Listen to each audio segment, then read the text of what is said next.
Hey bosses! In this video, we'll show different options for setting up and connecting payment gateways to your company account.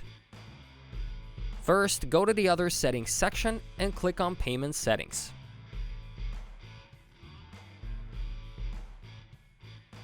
Next, decide whether you want to allow your team members under a company account to take their own payments, or choose whether payments will occur at the company level. Toggle it off if you want all the accounts to be connected to your company's payment account. Now connect your preferred payment method. We have 4 options available: Clover, Stripe, Square, and PayPal.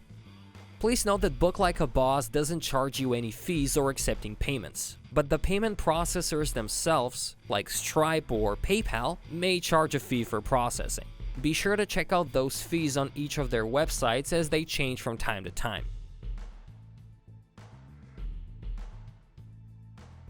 Alright bosses, that's it for this video. That's how you go ahead and set your payment gateway for your company account.